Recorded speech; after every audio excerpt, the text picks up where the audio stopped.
Hi friends, అవాజ్యం. ఈరోజు మనం ఈ వీడియోలో స్టాక్ మార్కెట్ బేసిక్ టర్మినాలజీలో భాగంగా ఎసెట్స్ అనే టర్మినాలజీ గురించి క్లియర్ కట్గా ఈ వీడియోలో మాట్లాడుకునే ప్రయత్నం చేద్దాం.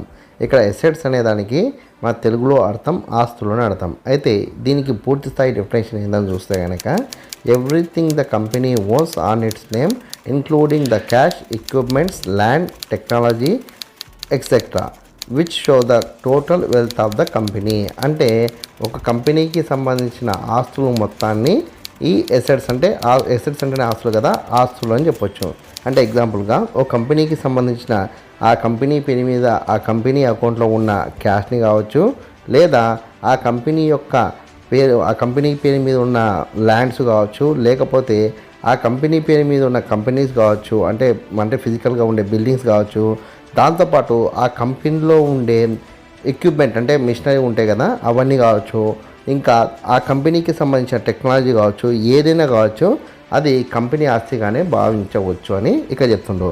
అంటే ఈ ఎసెట్స్ వల్ల ఉపయోగం ఏంటి అంటే కనుక ఈ ఎసెట్స్ అనేది కంపెనీ యొక్క గ్రోత్, కంపెనీ యొక్క వెల్తీ అంటే ఏమంటారు ఆరోగ్యకరమైన స్థితిని ఈ ఎసెట్స్ అనేది చూపిస్తాయి. అంటే సింపుల్ చెప్పాలంటే ఓ కంపెనీకి మంచిగా ఆస్తుపాస్తులు, మంచిగా భూములు, మంచి కంపెనీలు, మంచి సాంకేతికత ఉందంటే కనుక ఆ కంపెనీకి భవిష్యత్తు ఉందని అర్థం.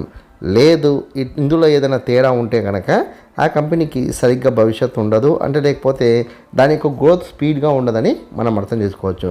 ఓ కంపెనీ దీర్ఘకాలికమైన ప్రయోజనాలు పొందాలంటే ఓ కంపెనీ వర్క్ చేసేటప్పుడు వచ్చిన ప్రాఫిట్లో కొంత భాగాన్ని మారుతున్న కాలానికి, మారుతున్న సాంకేతికతని దృష్టిలో ఉంచుకొని కొద్ది వరకు పట్టుబడిని కంపెనీ యొక్క అప్డేట్ మీద పెట్టే ప్రయత్నం చేయాలి.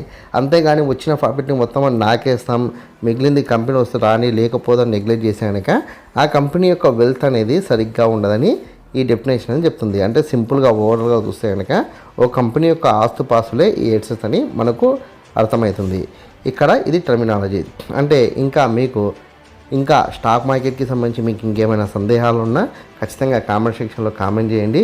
అదేవిధంగా టర్మినాలజీ గురించి ఏమైనా డౌట్లు ఉన్నా కామెంట్ సెక్షన్లో కామెంట్ చేస్తే కనుక మీ యొక్క సందేహాలను నివృత్తి చేసే ప్రయత్నం అయితే నేను చేస్తాను. ఈ వీడియో కనుక మీకు నచ్చినట్లయితే లైక్ చేయండి, కామెంట్ చేయండి, షేర్ చేయండి. ఛానల్ని మట్టుకు ఖచ్చితంగా సబ్స్క్రైబ్ చేసుకోండి.